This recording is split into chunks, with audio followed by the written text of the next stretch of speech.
యేసయ్యా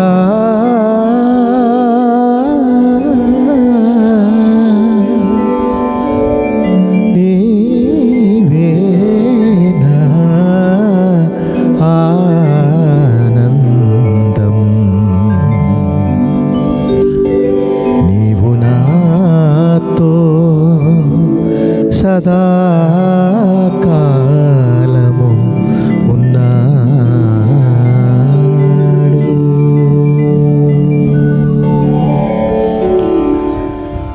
దేవాదేవునికి మహిమ కలుగునుగాక. మరొక శుభోదయము, శ్రేష్టమైనటువంటి మంచి దినము ఈ బుధవారము. దేవుని అపారమైన అనురాగములలో అత్యంత శ్రేష్టమైన మరొక మంచి దినము. సర్వోన్నతుడైన జీవమగల దేవాది దేవుడు అపారమైన అనురాగంతో మమ్మల్ని ప్రేమించి కలుగ చేసినందుకు దేవునికి మహిమ కలుగునుగాక. నా ప్రియమైనటువంటి సోదరి సోదరులారా, ఈ శ్రేష్టమైనటువంటి జీవవచనము శ్రద్ధగా వినిన మీకు శుభమే చెరుగునుగాక, మీకు ఆనందమే చెరుగునుగాక, మీకు ఐశ్వర్యమే చెరుగునుగాక. ఈ శ్రేష్ట జీవవచనము ద్వారా ప్రతి ఉదయకాలము దేవాది దేవుని మిమ్మల్ని ప్రేమించి మీ హృదయ కోరికలు దేవునికి తెలుసు కనుక ఆశీర్వాద వచనం ద్వారా మిమ్మల్ని దీవిస్తున్నాను. నేను మీ కొరకు ప్రతిదినము పరిశుద్ధ జీవముల దేవుని సన్నిధిలో ప్రార్థన చేస్తున్నాను. మీరందరూ శుభముగా సుఖముగా ఉండాలని నా ప్రార్థన. అలాగే ఉంటారని నేను నమ్ముతున్నాను. గడిచినటువంటి దినము చేసినటువంటి ప్రార్థన జీవమగల దేవుని యందు క్రీస్తు యేసునందు దేవాది దేవుడు సఫలము చేసి మనము ప్రార్థన చేసిన అన్నిటికంటే దీవనకరముగా ప్రతి విషయములలో దేవుడు మనకు జవాబిస్తున్నారు. ప్రియమైనటువంటి వారు, నాకు ఈ శ్రేష్టమైన ఉదయకాలము దీవెన వచనము ద్వారా వారు చాలా దీవించబడుతుందని నాకు తెలియపరుచున్నాను. దాన్ని బట్టి దేవునికి మహిమ కలుగునుగాక. ఈ దినము పరిశుద్ధ జీవమగల దేవాది దేవుడవు అత్యంత శ్రేష్టమైనటువంటి జీవవచనం మనకు కలిగచేశాడు. జీవగ్రంథములో నుండి నేను అది చదువుతుండగా శ్రద్ధగా మీరు విని స్వీకరించాలి. ఈ వచనము స్వీకరించినప్పుడు, ఈ దీవెనలు స్వీకరించినప్పుడు, మీరు స్వీకరించినప్పుడు మాత్రమే మీ జీవితంలో అది జరుగుతుంది కనుక మనసారే స్వీకరించండి. నేను చదువుతాం. సత్కీర్తన 122 7వ వచనము. నీ ప్రాకారములలో నెమ్మది కలుగునుగాక, నీ నగరులలో క్షేమముండునుగాక. నీ ప్రాకారములలో నెమ్మది కలుగునుగాక, నీ నగరములలో క్షేమముండునుగాక. ఈ సత్య జీవవచనము ఎంత శ్రేష్టమైనదండి. ఉదయకాల సమయమే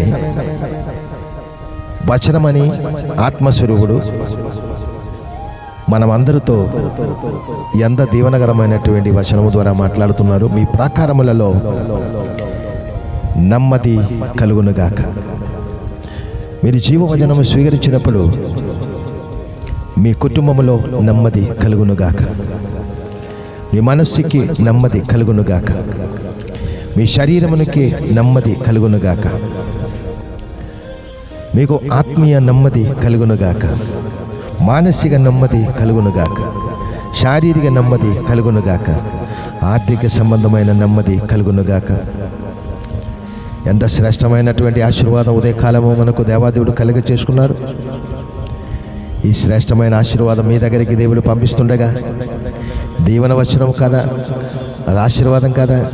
కనుక ఈ జీవవచనములలో లోక సంబంధమైనటువంటి ఏది కూడా పెట్టకుండా దైవ వచనం మనసారి స్వీకరించండి.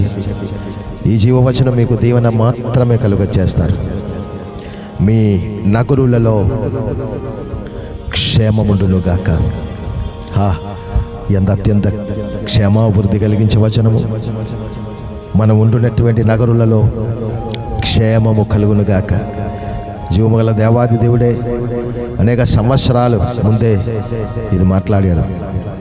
కానీ అప్పుడు మాట్లాడిన ఇప్పుడు మాట్లాడిన వచనముకు మార్పు లేదు కనుక ఈ వచనము ఎవరు స్వీకరించినా మీ నగరులలో, మీరున్న దేశములలో మీకు క్షేమము కలుగునుగాక.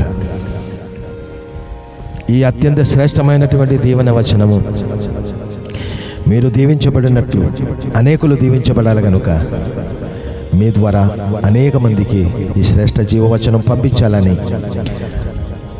ప్రేమతో మనవి చేసుకున్నాను. ప్రియమైన సోదరి సోదరులారా, ఈ దినము ఈ జీవవచనం మీరు ఒకరికి పంపించినప్పుడు మీరు ఒక వ్యక్తికి ఉపకారం చేసినటువంటి వారిగా మారుతాయి. మంచి విత్తు మంచి పొలములలో వేసినట్లయితే 30, 60, 100 రెట్టింపు కోత కోయగలం కదా. అలాగే ఈ జీవవచనం మీరు అనేకులకు పంపించి వారి కూడా దీవించబడినట్లు మీ మనస్సు ద్వారా మీకు ప్రేరణ దేవాదుడు కలిగించిన ఈ సమయమే ఇది అనేకులకు పంపించాలని మనవి చేసుకున్నాను. మరొకసారి కూడా ఈ జీవవచనం ద్వారా మిమ్మల్ని ఈ శ్రేష్టమైన బుధవారము దేవుడు దీవించి ఆశీర్వదించి నడిపించునుగా కానీ మనసారా ప్రార్థిస్తున్నాం. చిన్న ప్రార్థన నాతో కలిసి చేద్దామా? పరిశుద్ధుల వచనమని సత్యదైవమా, ఉదయకాల సమయమే అత్యంత శ్రేష్టమైనటువంటి మంచి జీవవచనం ద్వారా మమ్మల్ని దీవించినందుకు స్తోత్రాలు. నైనా ఈ దినము మాకు నేర్పించిన, మాకు ఆశీర్వాదముగా ఇచ్చిన ఈ జీవవచనము ద్వారా మా ప్రాకారములలో నీ యందు నెమ్మది కలిగించి మా నగరులలో మీ క్షేమము పరిపూర్ణముగా నింపి సమస్త దీవెనలో నడిపించుము. వింటున్నటువంటి ప్రతి మనిషి, ప్రతి హృదయములో ఉన్నటువంటి కోరికలు మీకు తెలుసు కనుక వాళ్ళకి క్షేమము క్షేమము క్షేమము, శుభము శుభము శుభమే జరిగించుచు ఆశీర్వాదముగా నడిపించుమని క్రీస్తు పరిశుద్ధ నామమును బట్టి దీవించి ఆశీర్వదించి ప్రార్థించి వేడుకుంటున్నాను మా కన్న తండ్రి. Amen, amen, amen. God bless you.